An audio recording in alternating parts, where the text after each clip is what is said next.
আসসালামু আলাইকুম। প্রিয় দর্শক, অন্য মঞ্চের আলোচনায় আপনাদের সকলকে আমন্ত্রণ জানাচ্ছি। সুপ্রিয় দর্শক শ্রোতা মণ্ডলী, আপনারা এই মুহূর্তে আমাদের লাইভটি যে যেখান থেকে দেখছেন এবং পরবর্তীতে লাইভটি যে যেখান থেকে দেখবেন, আপনাদের সকলকে জানাই আমি আমার প্রাণঢালা অভিনন্দন এবং শুভেচ্ছা এবং কৃতজ্ঞতা প্রকাশ করি সার্বক্ষণিক আমাদের সাথে থাকার জন্য। আপনাকে এর আগে আমি দুটো খোলা চিঠি বর্ণনা করেছিলাম, আজকে তৃতীয়টা বলতে যাচ্ছি। প্রেক্ষাপট হলো, আপনি প্রধানমন্ত্রী তারেক রহমানের সাথে দেখা করার আগের দিন আপনি আপনার যে দেহের ভাষা, আপনার যে মুখের ভাষা, এগুলো যদিও ভারতের রাষ্ট্রদূত হিসাবে সঠিক, কিন্তু এগুলো কিন্তু ভারত বাংলাদেশ সম্পর্কের নিরিখে বাংলাদেশের, বিশেষ করে যারা বাংলাদেশে ভারত ঘৃণা সৃষ্টি করেছে, হিন্দু ঘৃণা সৃষ্টি করেছে, তাদের পার্সপেক্টিভের আলোকে দেখতে গেলে এগুলো কিন্তু তারা ভিন্নভাবে ব্যাখ্যা করবে। আমি অবশ্য আপনাকে সতর্ক করছি এই জন্য নয় যে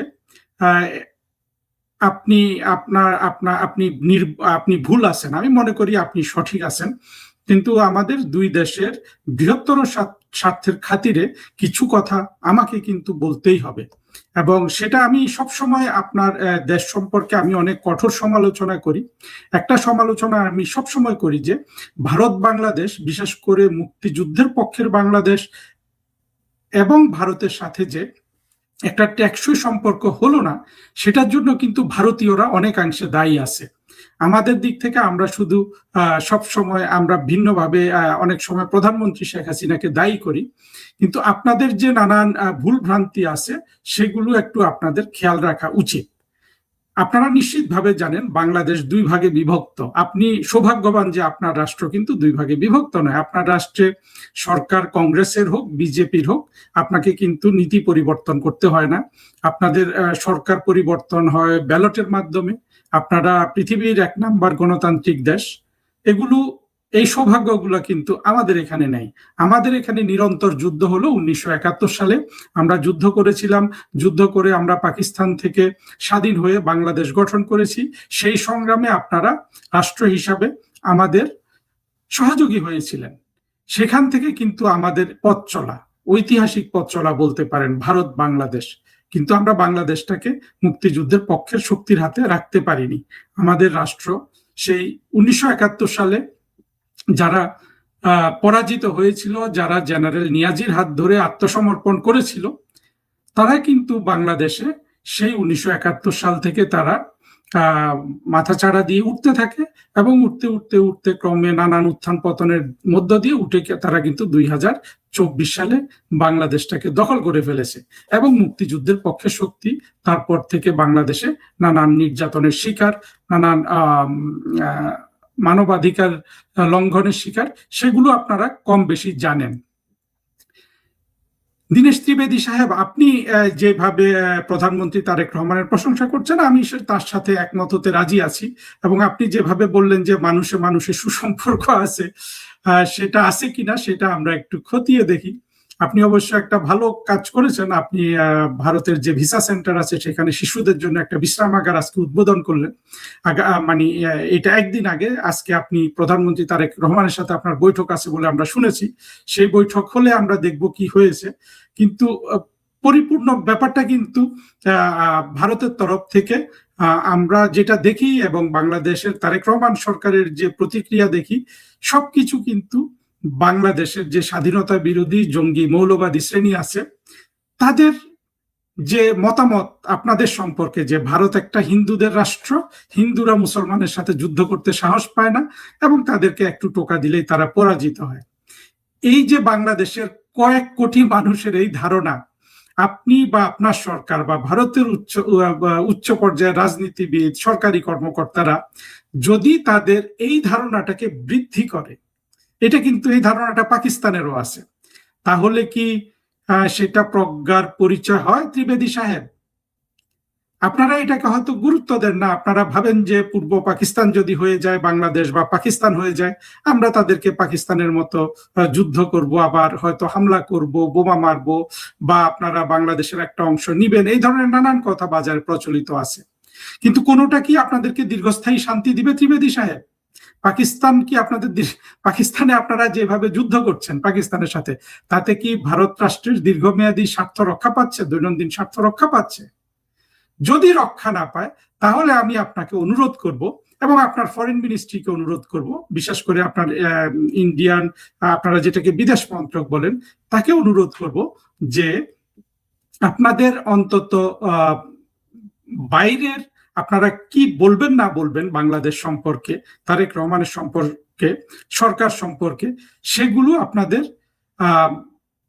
সেসব সুরে মানুষ যেন মিথ্যা সিগন্যাল না পায়, সেই ব্যাপারটা একটু খেয়াল রাখার জন্য আপনাকে আমি অনুরোধ করব। দেখুন, 2024-এর জঙ্গি উত্থানের পর কিন্তু ভারতের কালচারাল সেন্টারটাকেও পুড়িয়ে দেওয়া হয়েছে। এইটা কিন্তু যে কোনো অন্য অনেক রাষ্ট্র আছে যে তাদের এরকম একটা প্রতিষ্ঠান যেটা দূতাবাসের অংশ, সেটা পুড়িয়ে দিলে কিন্তু তারা তাদের সার্বভৌমত্বে আঘাত হয়েছে বলে কিন্তু তারা পাল্টা কোনো ব্যবস্থা নিত। আমরা কিন্তু ইসরায়েল, ইরান এগুলোর মধ্যে দেখি যে কিভাবে এক একজন হামলা করে। আপনারা সেটা করবেন না, সেটা অবশ্যই ঠিক আছে, সেটা না করেন, এটা আমি সমর্থন করি না। কিন্তু আপনাদের কর্মকাণ্ড যদি বাংলাদেশের স্বাধীনতা বিরোধী মৌলবাদীদের উৎসাহিত করে, সেটা কি আমরা সমর্থন করতে পারি ত্রিবেদী সাহেব? কিভাবে আমরা সেটা পারি? আপনি এখন যেভাবে আপনি হাই কমিশনার হিসাবে আছেন, হ্যাঁ, যদিও তারেক রহমানের সরকার একটা অত্যন্ত কড়া পাবলিক স্টেটমেন্ট দিয়েছে প্রধানমন্ত্রী শেখ হাসিনার দিল্লিতে প্রেস কনফারেন্সে প্রতিবাদ করে, যেটার আপনারা তেমন কোনো প্রতিক্রিয়া দেখাননি। আপনাদের পররাষ্ট্র মন্ত্রণালয় থেকে এক ধরনের প্রতিক্রিয়া দেখেছে, যেটার আমি সমালোচনা করেছি, আমার অন্য একটা ভিডিওতে আছে, আশা করি আপনি শুনবেন। কিন্তু আমরা হয়তো ধরে নিতে পারি যে প্রতিক্রিয়া দেখিয়েছে এটাকে আপনারা ইগনোর করছেন। ইগনোর করাই স্বাভাবিক। অর্থাৎ আমরা তো আল্ট্রাসাউন্ড বলে একটা জিনিস জানি, সাধারণ শব্দ মানুষের কানে প্রবেশ করে, হ্যাঁ, আল্ট্রাসাউন্ড কিন্তু প্রবেশ করে না। আল্ট্রাসাউন্ড এত বেশি কম্পন হয় যে সেটা মানুষ কানে শুনে না। এই প্রতিবাদটাও এমন কঠোর ছিল বা এমন কি বলবো, এটাকে শিশু সুলভ ছিল যে আপনারা সেটাকে সেইভাবে ট্রিট করছেন। কিন্তু সেটা কিন্তু বাংলাদেশের মৌলবাদী শক্তিকে, এমনকি পাকিস্তানবাসীদেরকেও ওই জিনিসটাই জানিয়ে দিচ্ছে যে আপনারা হিন্দু, আপনারা কিন্তু যুদ্ধ করতে সাহস পান না মুসলমানদের সাথে। অর্থাৎ মুসলমানরা কঠোর কথা বললেই আপনারা থেমে যান, আপনারা ভয় পেয়ে যান, আপনারা কাঁপেন। কিন্তু আসলে তো সেটাও আমরা কিন্তু দেখি না। আপনাদেরকে তো আবার পাকিস্তানে মাঝে মধ্যে হামলা করতে দেখি, আপনাদেরকে কারগিলে আমরা যুদ্ধ করতে দেখি। এখন বাংলাদেশের জন্য কি আপনারা সেই ধরনের কিছু পরিকল্পনা করেন? সেটা কি আপনাদের জন্য ভালো হবে, নাকি যেই সমস্যাগুলা তৈরি হয়েছে সেই সমস্যাগুলো যথাযথভাবে প্রজ্ঞার সাথে মোকাবেলা করে বাংলাদেশের সাথে ভারতের একটা স্থায়ী টেকসই সম্পর্ক আপনারা গড়বেন? সেই সম্পর্ক গড়ার কিন্তু ভারত গণতান্ত্রিক রাষ্ট্র হিসেবে অনেকগুলো পূর্ব শর্ত আছে। সেই পূর্ব শর্তের মধ্যে কিন্তু রয়েছে বাংলাদেশের সংখ্যালঘু হিন্দুদের স্বার্থ রক্ষা করা। আমি বাংলাদেশের একজন মুসলমান হয়ে বাংলাদেশ থেকে হিন্দুদের স্বার্থ রক্ষার কথা বলতে পারি, কিন্তু আপনাদের কোনো কার্যক্রমে বাংলাদেশের হিন্দুদের স্বার্থ রক্ষার বিষয়টা আসে না। আপনারা সেটাকে ভিন্নভাবে, আপনারা হয়তো এখন মনে করেছেন যে এইটা করে আর কি হবে, যে বাংলাদেশে যা কিছু অবশিষ্ট হিন্দু আছে সেগুলোকে আপনারা ভারতের নাগরিক করে নেবেন, আর বাংলাদেশ পড়ে থাকবে শুধু মুসলমানের রাষ্ট্র হিসাবে। আপনারা কি এই পরিকল্পনা করছেন ত্রিবেদী সাহেব?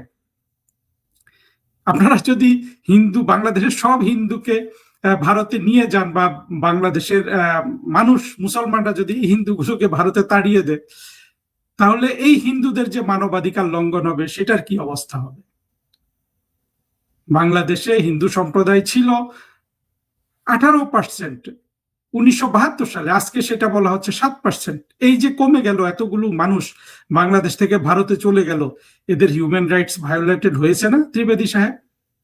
সেটাকে আপনারা যদি আপনাদের দৃষ্টিতে দেখেন যে আমরা তো কিছু করতে পারি না, ফলে যা আসুক আমরা তাদেরকে এখানে অ্যাবজর্ব করে নিব, কিন্তু সেটা তো আমাদের ক্ষতি হচ্ছে।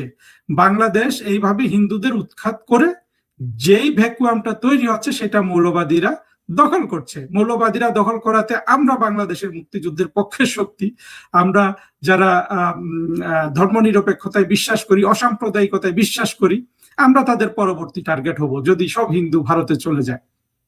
তো সে ব্যাপারে আপনাদের কি দায়িত্ব থাকবে না? ধরুন আপনারা সেই দায়িত্ব পালন করলেন না, ততটা চিন্তা করার সক্ষমতা আপনাদের নাই, তারপরে বাংলাদেশ যদি পুরোপুরি মৌলবাদীদের দখলে চলে যায়, যেটা ইনফ্যাক্ট গেছে 2024-এর পর, তাতে কি আপনারা শান্তিতে বসবাস করতে পারবেন? আপনাদেরকে সেই অপবাদ দেওয়া হয়, এবং আমি মনে করি সেটা সঠিক। আপনারা চান নাই যে পাকিস্তানের মতো একটা রাষ্ট্র আপনাদের পূর্ব দিকেও থাকুক, কিন্তু সেটা যে আবার পূর্ব পাকিস্তান হিসাবে এখন দুটা রাষ্ট্র হিসাবে গড়ে উঠেছে, বৃদ্ধি লাভ করেছে, ইমার্জ করেছে, সেটা কি আপনাদের স্বার্থের অনুকূল হবে? আপনাদের দুই দিকে দুই পাকিস্তান থাকলে হবে না তো।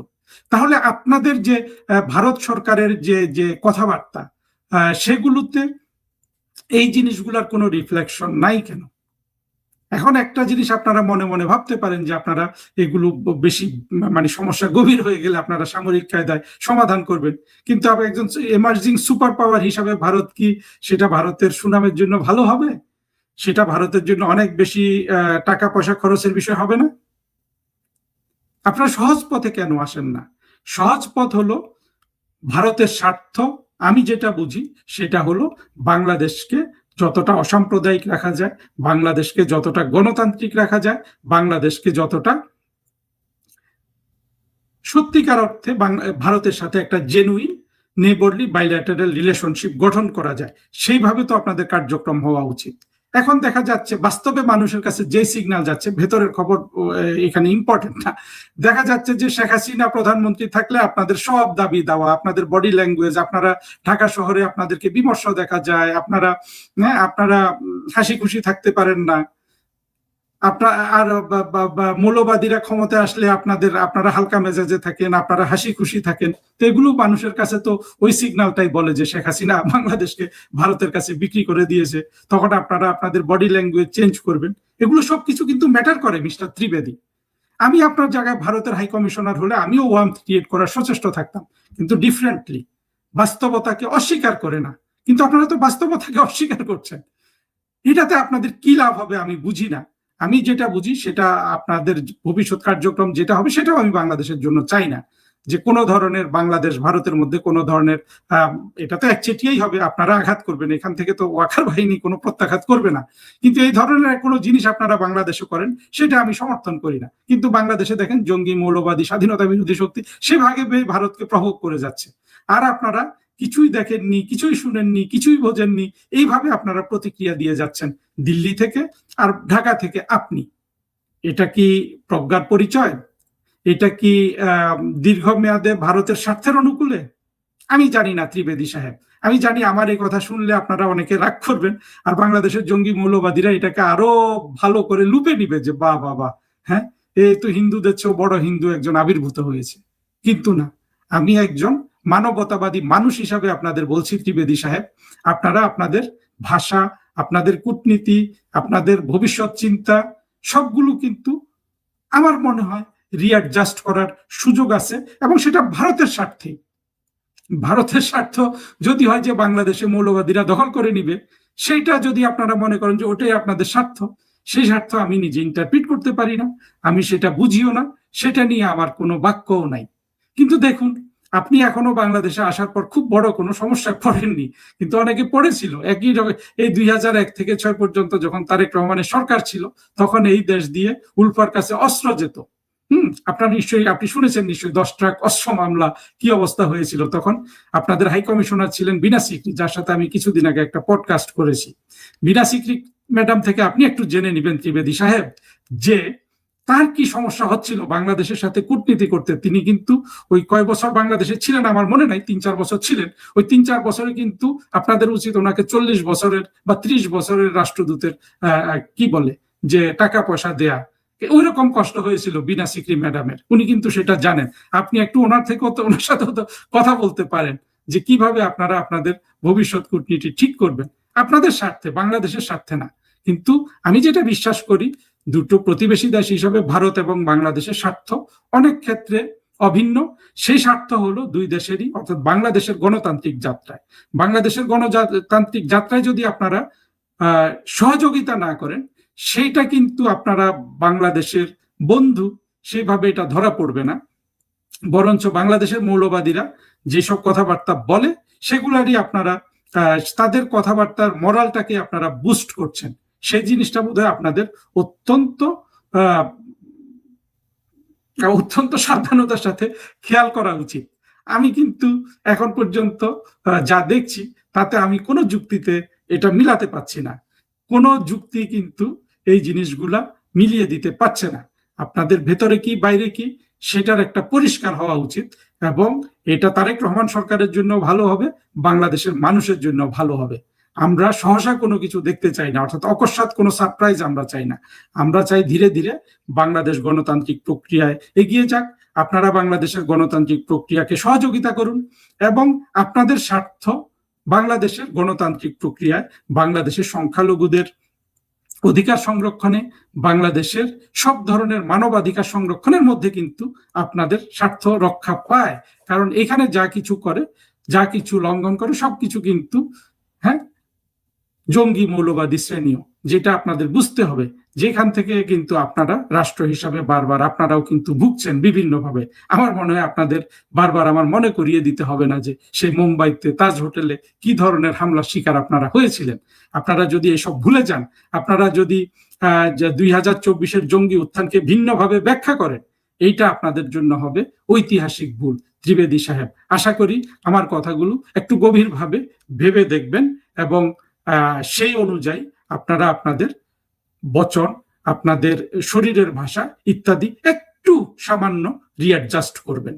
কিছু এটা দেখানোর একটা কারণ আছে। কারণটা হলো যে আপনারা হয়তোবা জানতে পেরেছেন, নয়তোবা জানবেন যে রয়ের প্রধান বাংলাদেশে আসছেন। এই যে সফর, এই সফর বিষয়ে কোনো আনুষ্ঠানিকভাবে তথ্য প্রকাশ করা হয়নি। যেহেতু আনুষ্ঠানিকভাবে কোনো তথ্য প্রকাশ করা হয়নি, কেন আসছেন, কার কার সাথে বৈঠক করবেন, কি বিষয়ে আলোচনা হবে, সেখানে প্রাধান্য পাবে কোন বিষয়গুলো, এগুলো যেহেতু প্রকাশ পায়নি, সেহেতু আমি একটা পয়েন্ট করেছি, নোট করেছি কয়েকটা পয়েন্ট, যে সম্ভাব্য কারণ, যে এই কারণে তিনি আসতে পারেন, এটা সম্ভাবনা আছে। যেহেতু নির্দিষ্ট করে কোনো আনুষ্ঠানিক প্রকাশ নাই, তথ্য নাই, আমি প্রথমে আপনাদেরকে জানিয়ে দিই যে বাংলাদেশি সংশ্লিষ্ট কর্তৃপক্ষের আমন্ত্রণে এই সফরে পরাগজন অর্থাৎ হচ্ছে ভারতের গোয়েন্দা সংস্থা রয়ের প্রধান, তিনি 4 সদস্যের একটি উচ্চ পর্যায়ের দলের নেতৃত্ব দিচ্ছেন এই সফরে। এখন এই যে পরাগজন, তিনি ভারতের বহির্গোয়েন্দা সংস্থা রিসার্চ অ্যান্ড অ্যানালাইসিস উইং এর সেক্রেটারির দায়িত্ব পালনের পাশাপাশি স্পেশাল প্রোটেকশন গ্রুপ বা এসপিজির স্পেশাল সেক্রেটারির দায়িত্ব রয়েছে তার। এয়ার ইন্ডিয়ার একটি ফ্লাইটে রোববার দুপুরে তারা ঢাকায় শাহজালাল আন্তর্জাতিক বিমানবন্দরে পৌঁছান। বাংলাদেশে আসার আগে কিন্তু তারা অলরেডি চীনে সফর করেছেন রয়ের প্রধান, এবং তারা ঢাকার একটি হোটেলে থাকবেন। এই যে এই পর্যন্ত হচ্ছে তিনি যে আসছেন, এটা হচ্ছে এই পর্যন্ত সংবাদ। কিন্তু তিনি ঠিক কি কারণে আসছেন, এই সফরের বিষয়ে কোনো দেশি বলতে বাংলাদেশ, ভারত, কোনো দেশই আনুষ্ঠানিকভাবে কোনো তথ্য প্রকাশ করেনি। তাহলে আমরা কি ধরে নেব? আসছেন, অবশ্যই তো কোনো কাজ আছে তো অবশ্যই কোনো লক্ষ্য আছে। কারণ তিনি আসছেন কিভাবে? তিনি আসছেন 4 সদস্যের উচ্চ পর্যায়ের একটা প্রতিনিধি দল নিয়েছেন, নেতৃত্ব রয়ের প্রধান পরাগজন। এখন এইখানে আপনাদেরকে আর একটা বিষয় জানিয়ে দিই যে তিনি অর্থাৎ এই রয়ের প্রধান যে বাংলাদেশে আসলেন, বাংলাদেশে আসার আগে বাংলাদেশের গোয়েন্দা প্রধান, মানে আমাদের বাংলাদেশের গোয়েন্দা প্রধান মেজর জেনারেল মোহাম্মদ কায়সার রশিদ চৌধুরী, তিনি দিল্লিতে গিয়ে প্রধান পরাগজন ও ভারতের সামরিক গোয়েন্দা বিভাগের মহাপরিচালকের সঙ্গে বৈঠক করেছিলেন। তার মানে কি, এর আগে বাংলাদেশের গোয়েন্দা প্রধান ভারতে গিয়েছিলেন, এখন ভারতের গোয়েন্দা প্রধান রয়ের প্রধান বাংলাদেশে আসছেন। আচ্ছা, এই পর্যন্ত আমরা জানলাম। এখন আসেন মূল বিষয়, যে কি কি আলোচনা হতে পারে, এটা প্রধান বিষয়গুলো কি, মানে পেতে পারে, গুরুত্ব পেতে পারে, এই বিষয়গুলো আমরা ধারণা প্রকাশ করি। এই যে সফরটি নিঃসন্দেহে ঢাকা দিল্লির গোয়েন্দা পর্যায়ের যোগাযোগ যে বেড়েছে তার একটা গুরুত্বপূর্ণ বাস্তবতা। এইখানে তো কোনো কারো দ্বিমত থাকার কথা না। ঢাকা এবং দিল্লির গোয়েন্দা পর্যায়ের যোগাযোগ যে বৃদ্ধি পেয়েছে, এটা দ্বারা কিন্তু পরিষ্কার। কারণ বাংলাদেশের গোয়েন্দা প্রধানও দিল্লিতে গিয়েছিলেন, দিল্লির গোয়েন্দা প্রধানও ঢাকায় আসছেন। এখন এইখানে যেটা বলা হচ্ছে যে মানে যেটা সর্বপ্রথম সামনে চলে আসে, সেটা হলো যে ভারত বাংলাদেশ সম্পর্ক স্বাভাবিক করার প্রচেষ্টার সঙ্গে সফরটি যুক্ত করা হয়েছে বা যুক্ত এরকমই বলা হইতেছে। ভারত বাংলাদেশ সম্পর্ক স্বাভাবিক, তার মানে স্বাভাবিক নাই, বিষয়টা একটু মনে রাখবেন। এখন আসেন সম্ভাব্য কারণ। সম্ভাব্য কারণের প্রথমত নিরাপত্তা ও গোয়েন্দা সহযোগিতা, এই বিষয়টা কিন্তু চলে আসে। প্রথম সম্ভাব্য কারণ সীমান্তর নিরাপত্তা, সন্ত্রাসবাদ, সীমান্ত অপরাধ, গোয়েন্দা তথ্য বিনিময়, এসব বিষয়ে র প্রদানের আলোচনায় থাকা খুবই একটা স্বাভাবিক বিষয়। বিশেষ করে দুই দেশের সম্পর্কে দীর্ঘ সময়ের টানাপোড়েন, দীর্ঘ সময় বলতে ডক্টর ইউনূসের সময় তো ভারতের সাথে বাংলাদেশের সম্পর্ক প্রকাশ্য টানাপোড়েন চলছে, দূরত্ব সৃষ্টি হয়ে গেছিল। ভারতের পক্ষ থেকে বলা হয়েছিল যে সম্পর্ক স্বাভাবিক হবে না, নির্বাচিত গণতান্ত্রিক রাজনৈতিক সরকার আসলে সম্পর্ক স্বাভাবিক হতে পারে, এই কথাটা কিন্তু বলা হয়েছিল। তার মানে সেই 2024-এর 5ই আগস্ট থেকে বা 8ই আগস্ট থেকে বলা যায় এখনো সম্পর্ক টানাপোড়েনের মধ্যে আছে। এখন এই যে দুই দেশের সম্পর্কের এটা হতে পারে। দ্বিতীয় যেটা শেখ হাসিনা ইস্যু, এটা কিন্তু সম্ভাব্য কারণের মধ্যে একটা। দ্বিতীয় যে শেখ হাসিনা ইস্যু, এখানে সফরটির রাজনৈতিক গুরুত্ব অনেক বেড়ে যায়। এই যে এই সফরটি কিন্তু রাজনৈতিক গুরুত্ব অবশ্যই অনেক বেড়ে যায়। গত 5 আগস্ট শেখ হাসিনা দিল্লি থেকে, মানে 24-এর 5 আগস্ট না, কিন্তু এই যে 2026-এর 5 আগস্ট, এই যে আগস্ট চলতেছে, গত 5 তারিখে শেখ হাসিনা দিল্লি থেকে বক্তব্য দিয়েছেন যে ডিসেম্বরে তিনি দেশে ফিরবেন এবং তার ফেরার ইচ্ছা, এবং তিনি ফিরবেন এরকম ভাবে বলছেন। এটা তার মানে ইচ্ছা প্রকাশ করছেন। একই সঙ্গে ঢাকা তার প্রত্যাপন, মানে একদিকে শেখ হাসিনা বলতেছেন আমি ডিসেম্বরে দেশে ফিরবো, আবার একই সঙ্গে অপরদিকে ঢাকা থেকে তার প্রত্যার্পণের বিষয়টি ভারত সরকারের সাথে যোগাযোগ করা হয়েছে, কিন্তু এটা আমরা জানি। তাই প্রধানের ঢাকা সফরকে সময়কালীন, মানে এই সময়টার জন্য দেখেন কতগুলো ঘটনা কিন্তু ঘটছে, এই সময়টার জন্য এটা কিন্তু খুবই গুরুত্বপূর্ণ একটা বিষয়। কিন্তু সতর্কতা, এখন পর্যন্ত প্রকাশ্য নির্ভরযোগ্য প্রতিবেদন এমন কোনো তথ্য নিশ্চিত করে নাই, তথ্য নাই যে তার সফরে মূল আলোচ্য বিষয় শেখ হাসিনা।